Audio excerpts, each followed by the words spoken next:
मैं वीर सिंह, प्रिंसिपल किसान inter college मवीकला Baghpat, आज किसानों के हक में कुछ कहना चाहता हूं कि देखिए, माननीय प्रधानमंत्री श्री नरेंद्र मोदी जी ने जो किसानों के लिए बिल बनाया है वो किसानों के हित में बिल्कुल भी नहीं है।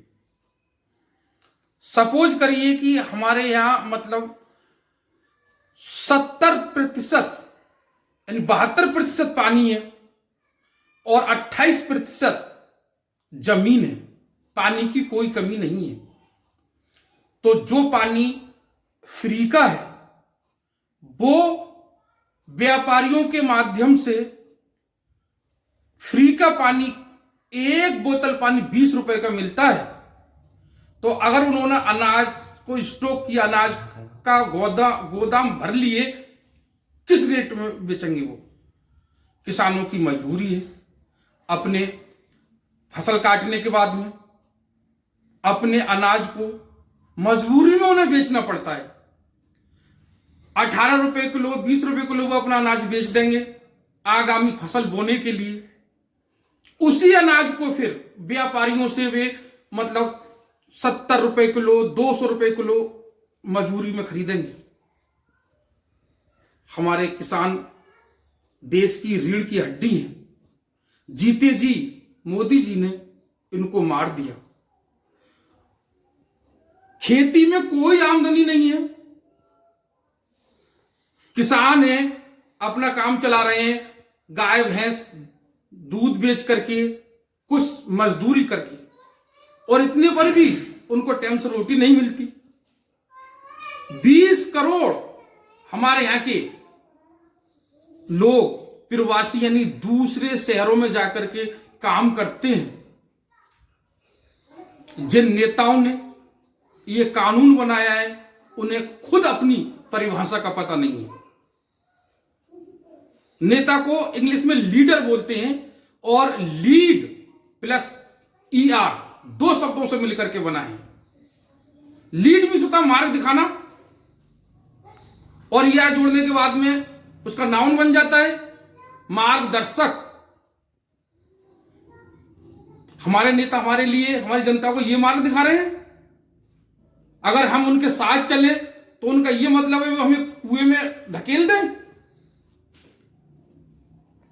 ये है हमारा, ये कुछ वो नहीं कर रहे हैं। जितने बार भी सांसद हैं, खेती का किसी को कोई ज्ञान नहीं है। कानून पास कर दिया।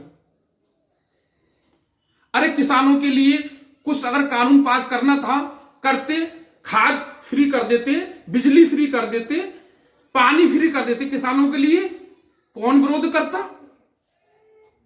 सुख सुविधाओं के लिए दे करके देखिए, जब से देश आजाद हुआ तब से आम महंगाई 180 गुना बढ़ गई, लेकिन किसानों की जो आमदनी है सिर्फ 22 गुना बढ़ी है।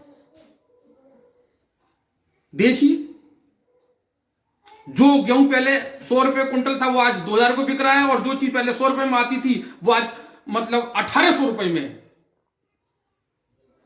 किसानों का किसी ने कोई भला नहीं सोचा।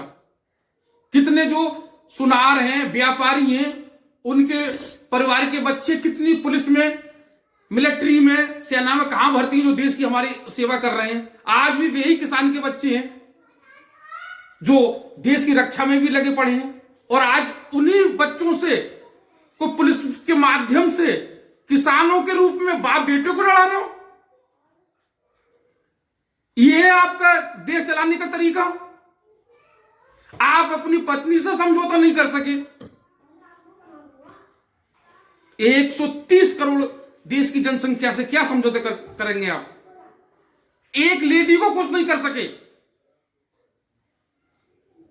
आप से मेरी विनम्र निवेदन है माननीय प्रधानमंत्री जी कि आप इस बिल को वापस ले लें, किसानों के हित के लिए सोचें, और किसान ही है जो आपने जीते जी बिल्कुल इनको मार दिया। ठीक है, अगर आपको ये अच्छा लगता है, आप अपने ही जितने पुलिसकर्मी हैं और भी अधिकारी हैं, सब किसानों से पैदा हुए हैं। आप उनसे ही गुप्त तरीके से खुले मन से वोटिंग करा लीजिए। जो एक भी अधिकारी, एक भी किसान, एक भी टीचर, कोई भी इस बिल को सही बता दे। सबका मन दुख रहा है अंदर से, सब दुखी हैं, लेकिन समर्थन में कोई आना नहीं चाहता। सिर्फ किसान ही अपने समर्थन में है, लेकिन हम अपने लिहाज में पढ़ करके, अंदर रह करके हमारी आत्मा किसानों से जुड़ी हुई है। आपके लिए भारत की 60% जनसंख्या ने वोट दिया, यानी 60 करोड़ लोगों ने आपको वोट दिया, और 100 करोड़ लोग इस बिल को वापस कराना चाहते हैं, और आप अकेले 100 करोड़ लोगों की बात को मानने के लिए तैयार नहीं है। अगर ये फायदे का है, हम नहीं चाहते हमारा ये फायदा हो, इससे कि देश में अराजकता फैले। और भी जो शिक्षक हैं, पुलिस वाले हैं, विद्यार्थी हैं, देश का प्रत्येक बच्चा इस विरोध में सड़क पर आ जाए, उससे अच्छा है कि माननीय जी प्रधानमंत्री जी इस बिल को वापस ले लें। बीसीओ किसान ठंड से मर चुके, बीमारी का माहौल है, और आपसे विनम्र रिक्वेस्ट है कि आप इतिहास में ऐसा काम करके जाइए जो आने वाली पीढ़ी आपको याद रखे, वरना आपका नाम इतिहास में कलंकित शब्दों में लिखा जाएगा कि देश के प्रधानमंत्रियों ने किसान हित के लिए इतने आंदोलन के बावजूद भी किसानों की बात को नहीं माना। कोई भी व्यक्ति जन्म लेता है, संग लेकर के कुछ नहीं आता, और न बनने के बाद में कुछ साथ लेकर के जाता है। जो कुछ है यही कमाता है और यही छोड़ करके जाता है। यही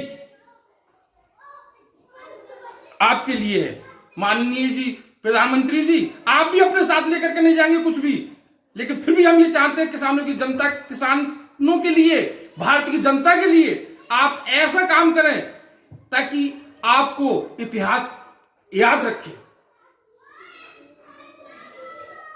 एक राज्य नहीं, भारत के अनेक राज्यों में आप घूम करके देखिए। उड़ीसा है जहां पहले से ही बहुत गरीबी है, प्राकृतिक आपदा आती रहती है। राजस्थान है, वहां खेती योग्य भूमि नहीं है, रेत है। एक पंजाब है जहां थोड़ी सी जमीन उपजाऊ है, उसको ही आपने निशाने पर ले लिया। रोजगार नाम की चीज नहीं रही, सब मशीनीकरण हो गया। बैंकों में एटीएम है, ये सब कुछ है। बताइए, थोड़ा सा एक मजदूरी और थोड़ी सी जो जमीन आती है, क्योंकि एक पिता के 4-4 बेटे हो जाते हैं तो जमीन 4-4 जगह बट जाती है। 5-5, 10-10 बीघा जमीन आ रही है लोगों के हिस्से में, उसमें थोड़ा सा अपने परिवार को लेकर के लगे रहते हैं, वो भी आपने छीन लिया। ये तो चलो अगर किसानों से संबंधित चीजें किसानों के माध्यम से आप तक जाएगी, फिर आपसे वापस आएगी, और जो चीज ऊपर से ही आपके पास में आएगी उसका स्टॉक करेंगे, फिर क्या रहेगा? आप तो नमक के लिए ही 200 रुपए को किलो बेच देंगे। प्याज का जब स्टॉक हो जाता है 200 रुपए किलो प्याज जाती है। कुछ इसका भी आप ख्याल करिए। 1955 में भंडारण समाप्त कर दिया गया था। कोई भी व्यक्ति एक सीमा से अधिक किसी भी चीज का भंडार नहीं करेगा। किसान भंडार कर सकते हैं, कोई मजदूर भंडार कर सकता है, सिर्फ व्यापारी भंडार करते हैं, और उनकी वजह से ही सस्ती चीज महंगी होती है। किसान को अपनी फसल बोने के लिए मजबूरी में अगर 10 रुपए किलो अगर गेहूं खरीदते हैं उससे, तो उसको मजबूरी में 10 रुपए किलो गेहूं खरीदना पड़ेगा अगली फसल बोने के लिए, और मजबूरी में उसी किसान के लिए अपना पेट भरने के लिए 100 रुपए किलो अगर गेहूं बिकता है 100 रुपए किलो खरीदना पड़ेगा। पूरी खेती का लागत, मेहनत सब निकाल करके देखिए किसान के पास में क्या बचता है। किसी ने देश आजादी से लेकर के अब तक किसानों के हित में किसी ने नहीं सोचा। आपके लिए प्रधानमंत्री बनाया, आप कुछ सोच सकते हैं, आप भी नहीं सोच रहे हैं। जो अमीर है उसको और अमीर करते जा रहे हैं, जो गरीब है उसको और गरीब कर रहे हैं। अंबानी है, अडानी है, जब इनके पास में अरबों खरबों रुपए है, 5-5 लाख करोड़ रुपए है, इनकी संपत्ति जब्त क्यों नहीं कर लेते? किसने नहीं अधिकार दे दिया इतनी संपत्ति एकत्र करने का? जो गरीब आदमी है, जो नंगे पैर है, भूखे मर रहे हैं, उनको दो उनकी संपत्ति। कानून बनाओ आप कि एक लिमिट से ज्यादा, इतने करोड़ संपत्ति से ज्यादा कोई भी व्यक्ति एकत्र नहीं करेगा। अंबानी, अडानी, इनको और आप मालदार करते जा रहे हैं। 4 साल में आपने इनकी आमदनी दोगुनी कर दी। कभी आप अपने बचपन को याद कर करके आगे बढ़िए और देखिए कि मतलब जो है कहां से आदमी का जीवन शुरू होता है। आज अंबानी के परिवार में बच्चा पैदा होता है, उसको यह भी नहीं पता कि चीनी कैसे पैदा होती है, गेहूं कैसे पैदा होता है, धान की रोपाई कैसे होती है। सिर्फ अरबों खरबों में पैदा हुए, अरबों खरबों में मर जाएंगे वे लोग। यहां लोगों ने, कुछ लोग किसान ऐसे भी हैं, कुछ लोग गरीब ऐसे भी, जिन्होंने 10-10, 20-20 हजार रुपया भी एकत्र करके नहीं देखा। रिक्वेस्ट है मेरी माननीय प्रधानमंत्री जी, इस बिल को आप वापस कर लीजिए। ये भारत की समस्त जनता का आपसे निवेदन है, अंतरात्मा से सब चाहते हैं। 130 करोड़ जनसंख्या में ऐसा कोई व्यक्ति नहीं है जो ये नहीं चाहता हो कि इन किसानों की मांगों को ना माना जाए। आप मान लीजिए किसानों की मांगों को, इन्हें दर दर मत भटकने दीजिए। मैं अपनी बात को यही समाप्त करता हूं। कोई गलती हो तो क्षमा करना।